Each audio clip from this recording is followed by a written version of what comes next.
একটা কবর খোঁড়া হলো, আর সেই মুহূর্তে জেগে উঠল এমন কিছু যার নাম নেই, শরীর নেই, তবু সে ছায়ার মতো লেগে থাকে রক্তে, বাতাসে আর আত্মায়।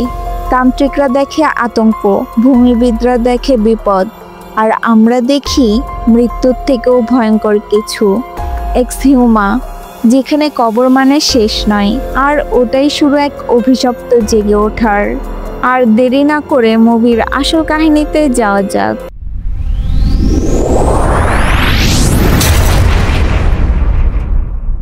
মুভির শুরুতে আমরা হারিমকে দেখতে পাই, যে পেশায় একজন বিখ্যাত শামান, এবং সে বঙ্গিলের সাথে লস অ্যাঞ্জেলেসে যাচ্ছিল। এদিকে আমরা দেখতে পাই আমেরিকায় বসবাসকারী এক ধনী ব্যবসায়ী পার্ক জি ইয়ং এর নবজাতক সন্তান গুরুতর অসুস্থ হয়ে পড়ে। অনেক চেষ্টা করেও যখন কোনো চিকিৎসায় কাজ হচ্ছিল না, তখন তিনি বিখ্যাত শামান হারিম এবং তার সহকারী বঙ্গিলের সাহায্য নেওয়ার সিদ্ধান্ত নেয়।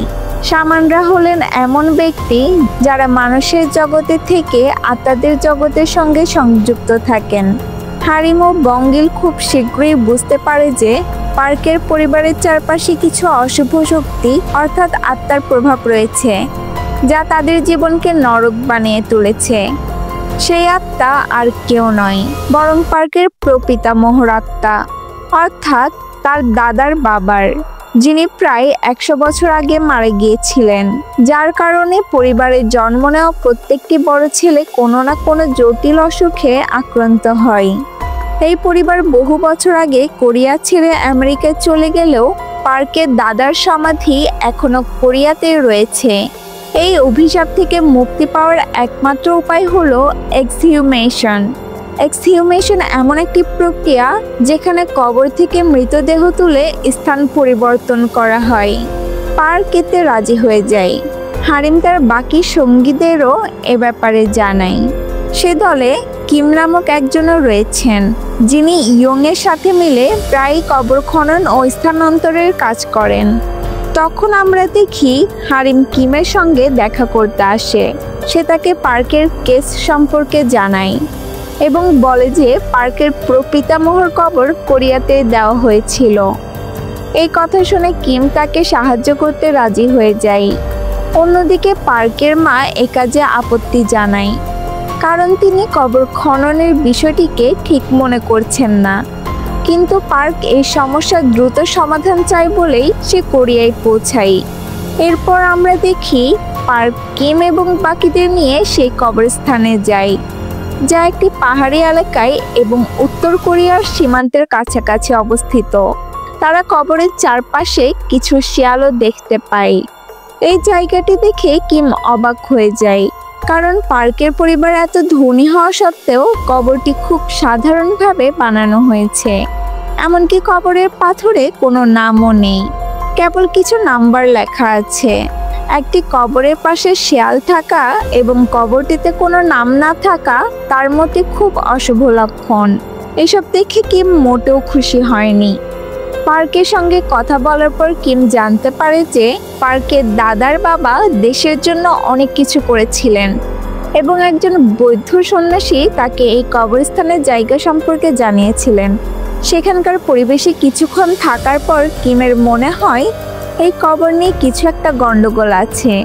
সে সেখানে এক অদ্ভুত শক্তি অনুভব করে, যার ফলে সে ফিরে আসে এবং হারিমকে জানায় যে সে কিছু অস্বাভাবিক জিনিস লক্ষ্য করেছে, যা তাদের সবার জন্য বিপজ্জনক হতে পারে।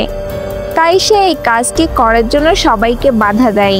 কিন্তু পরে যখন সবাই মিলে আলোচনা করছিল, তখন হারিম কিমকে রাজি করাতে সক্ষম হয় যেন সে পার্কের এই কাজটি করে। হারিম থেকে এটাও আশ্বাস দেয় যে যদি কোনো রকমের ঝুঁকি থাকে তাহলে সে তাদের জন্য রিচুয়াল করবে, যাতে কবর খননের সময় সবকিছু নিরাপদ থাকে। এরপর আমরা দেখি পরের দিন সকালে তারা সবাই সেই স্থানে পৌঁছে যায় যেন খননের কাজ তাড়াতাড়ি শুরু করা যায়।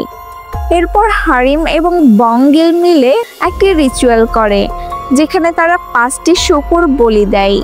এই রিচুয়ালটা দেখতে অদ্ভুত ছিল, কিন্তু এর ফলস্বরূপ কবরটি খুব সহজে খোঁড়া হয়ে যায় তারা কবরটিকে উপরে তুলে আনে। তবে কবরটি পরিষ্কারের সময় একজন কবর খননকারী একটি অদ্ভুত সাপ দেখতে পায়, যা কোনো সাধারণ সাপ নয়, বরং মানুষের মাথাওয়ালা সাপ। এটা দেখে সে ভয়ে সাপটিকে মেরে ফেলে, আর সে কারণেই তখন এক অশুভ শক্তি শুরু হয়ে যায়, যার ফলস্বরূপ কালো মেঘে আকাশ অন্ধকার হতে থাকে এবং বৃষ্টি শুরু হয়। এই অবস্থায় মিস্টার কিম এবং সবাই সিদ্ধান্ত নেয় যে কফিনটি কাছাকাছি একটি ওয়ার্ডে নিয়ে রাখা হবে যতক্ষণ না বৃষ্টি থামে, যে কারণে এখন তাদের কফিনটিকে আবার কবর দেওয়া চলবে না। এখন যখন তারা কফিনটিকে ওয়ার্ডে রেখে বেরিয়ে আসে, তখন ওয়ার্ডে কাজ করা এক স্থানীয় লোক লোভে পড়ে সেটি খুলে ফেলে, এই ভেবে যে হয়তো তাতে কোনো গুপ্তধন আছে। এই কাজের ফলে পার্কের প্রপিতামহর আত্মা মুক্ত হয়ে যায় এবং মুক্ত হতেই প্রথমে সে তার রক্তের বংশধরদের ধ্বংস করে প্রতিশোধ নিতে যায়। এরপর আত্মাটি সরাসরি পার্কের বাড়িতে গিয়ে তার বাবা মাকে হত্যা করে। তারপর সে পার্কের কাছে আসে, কিন্তু দুঃখের বিষয় সে পার্কের বাড়ির ভিতরে প্রবেশ করতে পারে না, কারণ এই মুহূর্তে আত্মাটি এতটা শক্তিশালী নয় যে বিনা আমন্ত্রণে সে কারো ঘরে ঢুকতে পারে। এই কারণে আত্মাটি বেশ চাতুর্যের সঙ্গে পার্কে কিমের ছদ্মবেশে ফোন করে এবং তাকে জানায় যে যেন দরজা না খোলে। যদি সে দরজা খুলে তাহলে তার প্রপিতামহর আত্মা ঘরে ঢুকে তাকেও মেরে ফেলবে। তখন আত্মাটি পার্ককে বলে যে সে যেন জানালা খোলে। পার্ক তার কথা বিশ্বাস করে জানালা খুলে দেয়, আর তখনই তার প্রপিতামহর আত্মা ঘরে ঢুকে যায়। কিন্তু তখন আমরা দেখতে পাই সত্যিকারী কিম তার সঙ্গে দেখা করতে আসে। কিম এসে তাকে পুরো সত্যিটা জানায়, কেন তার পরিবারকে এভাবে আক্রমণ করা হচ্ছে। সে বলে যদিও সে কোরিয়ানদের জন্য কাজ করত, তবুও তার আনুগত্য ছিল জাপানিজদের প্রতি। সেই জন্যই সে অনেক টাকা উপার্জন করেছিল, কিন্তু এত টাকা উপার্জনের পরেও তার পরিবার তাকে ভুলে গিয়েছে, এমনকি তাকে সঠিকভাবে দাফনও করেনি। আর এ কারণে তাদের প্রপিতামহর আত্মা তার পরিবারের উপর রাগান্বিত। এই কথাগুলো বলার পর আত্মাটি পার্ককে হত্যা করতে চায় এবং সরাসরি তার নবজাতক ছেলেটিকে এগিয়ে যায়। কিন্তু কিমের কারণে তারা আত্মাটিকে শেষ করতে সফল হয়। তারা পার্কের মায়ের কাছ থেকে অনুমতি নিয়ে তাড়াতাড়ি কফিনটিকে পুড়িয়ে ফেলে। এরপর আমরা দেখতে পাই কফিনটি পুড়ে যাওয়ার পর আত্মাটি সম্পূর্ণভাবে উধাও হয়ে যায় এবং শিশুটিকে ক্ষতি করতে পারে না। এরপর সবকিছু ঠিকঠাক হয়ে গেলেও কয়েক মাস পরে কিম ইয়ংগুনের কাছ থেকে জানতে পারে যে এক কবর খননকারী বেশ অস্থির হয়ে আছে এবং প্রায়ই অসুস্থ থাকে। তখন কিম তার সঙ্গে দেখা করতে যায় এবং জানতে পারে যে সেই খননকারী একটি সাপ মেরে ফেলেছিল, যার মাথা ছিল মানুষের মাথার মতো দেখতে। এই কারণে কিম আবার সেই কবরস্থানে যায়, যেখানে পৌঁছেই সে মানুষের মাথাওয়ালা সাপটিকে দেখতে পায়, যাকে তারা ওনা বলে। কিছু লোকের জন্য ওনা ভালো, কারণ সে পথ দেখায়, আর কিছু লোকের জন্য ওনা একটি খারাপ লক্ষণ। পার্কের পরিবারের জন্য ওনা ছিল এক ভয়ঙ্কর অশুভ প্রতীক। তবে এখানেই শেষ নয়, পার্ক সেখানে আরও একটি কফিন দেখতে পায়, যেটি মাটির নিচে দাঁড় করিয়ে পুঁতে রাখা হয়েছে, যা তাকে বিস্মিত করে তোলে। এরপর সে হারিম, বঙ্গিল ও ইয়ংগুনকে সে জায়গায় ডাকে, যাতে তারা সে কফিনটি তুলে আনতে পারে। কফিনটি তোলার পর তারা হতবাক হয়ে যায়, কারণ এটি প্রায় 7 ফুট লম্বা। পরে তারা সিদ্ধান্ত নেয় এটি পাশের একটি মন্দিরে নিয়ে রাখবে এবং সেখানে তারা একটু বিশ্রাম করবে। তারা এটি একটি বার্নে রাখে এবং চারপাশে রিচুয়াল করে, যাতে যদি এর ভিতরে কোনো অশুভ আত্মা থাকে তবে সেটি বাইরে না বেরিয়ে আসতে পারে।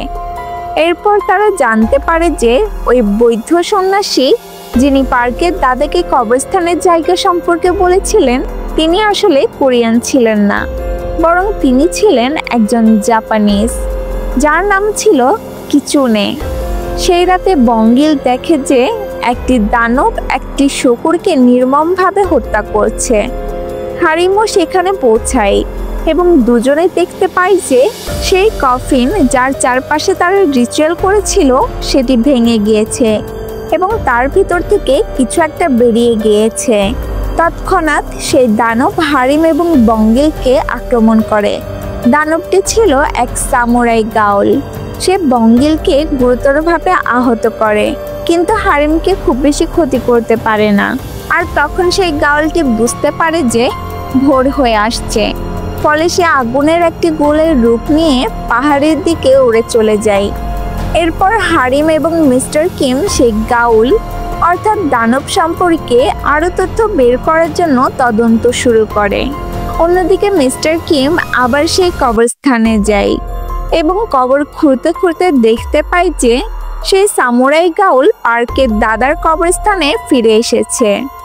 আর তখন সে কবরের ফলকে দেখে একটি নাম্বার লেখা, যা আসলে কোনো নাম্বার নয়, বরং কোঅর্ডিনেট ছিল, যার মানে সেই সামুরাই গাউলকে কোনো না কোনোভাবে সেই কবর পর্যন্ত ফিরে আসতেই হবে, তাও আবার ভোর হওয়ার আগেই।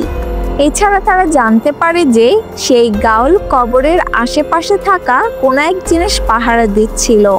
সে কি পাহারা দিচ্ছে সেটা জানার জন্য কিম অস্থির হয়ে ওঠে। এই সব নিয়ে আলোচনা করতে করতে কিমের মনে পড়ে কোরিয়াকে ধ্বংস করার উদ্দেশ্যে যুদ্ধের সময় জাপানিরা লোহার রড মাটির নিচে পুঁতে দিয়েছিল। জাপানি রীতিনীতি অনুযায়ী এর ফলে কোরিয়ার প্রাকৃতিক ভারসাম্য নষ্ট হয়ে যাবে। সেসব রড একসময় তুলে ফেলা হলেও একটি রড কখনোই মাটির থেকে তোলা যায়নি, কারণ সেই রডটি গাউলের কবরের ভিতরই ছিল এবং সেই রডটির পাহারা দিত। এরপর কিম, হারিম এবং ইয়ংগুন সিদ্ধান্ত নেয় যে তারা সেই শেষ রডটি সামুরাই গাউলের কবর থেকে তুলে আনবে, এতে করে হয়তো সবকিছু শেষ হয়ে যাবে। তাই তারা ঠিক করে মাঝরাতে কবরটিতে আবার যাবে। তখন হারিম সিদ্ধান্ত নেয় সে সেই সামুরাই গাউলকে ব্যস্ত রাখবে, যাতে অন্যরা সহজে কবর খুঁড়ে সেই রডটি খুঁজে পেতে পারে। কিন্তু দুঃখজনকভাবে তারা কবর থেকে কোনো রড খুঁজে পায় না। এরপরে দেখা যায় মিস্টার কিম যেন কিছু একটা দেখতে পাচ্ছে। তখন সে বুঝতে পারে যে সন্ন্যাসী কিচুনে এক টুকরা কাটানা অর্থাৎ জাপানি তরবারি সেই সামুরাই গাউলের শরীরের ভিতরে ঢুকিয়ে দিয়েছিল। এর মানে সেই শেষ রড আর কোথাও নয়, বরং সেই সামুরাই গাউলের শরীরের ভিতরেই আছে। কিচুনে এই সব কিছু ইচ্ছে করে করেছিল, যাতে কেউ সহজে সেই শেষ রড খুঁজে না পায়। আর সেই জাপানি তরবারির ভেতর সে অনেক আত্মা বন্দি করে রেখেছিল, যার জন্যই সামুরাই গাউল সেটি রক্ষা করে চলছিল, যেটা কিম বুঝে যায়। তাদের এখন সেই গাউলের শরীর থেকে তরবারটি বের করতে হবে, নতুবা সেই গাউলকে সম্পূর্ণভাবে ধ্বংস করতে হবে। তাই কিম নিজের বুদ্ধি খাটিয়ে কাঠ এবং রক্ত দিয়ে এক ধরনের অস্ত্র তৈরি করে এবং সেই গাউলকে শেষ করতে সফল হয়। এরপর আমরা দেখতে পাই যে সামুরাই গাউল তখন ধ্বংস হয়ে যায় এবং আশেপাশে সবাই আহত অবস্থায় অচেতন হয়ে পড়ে থাকে। তারপর কিম যখন জ্ঞান ফিরে পায়, সে নিজেকে হাসপাতালে দেখতে পায় এবং দেখে সবাই তার পাশে আছে। এরপর সবশেষে আমরা দেখতে পাই তারা সবাই স্বাভাবিকভাবে জীবনযাপন করছে এবং এর কিছুদিন পর কিমের মেয়ের বিয়ের অনুষ্ঠান হচ্ছে, আর সেই বিয়েতে তারা সবাই উপস্থিত হয়েছে। আর এভাবেই এই মুভিটি এখানেই শেষ হয়ে যায়।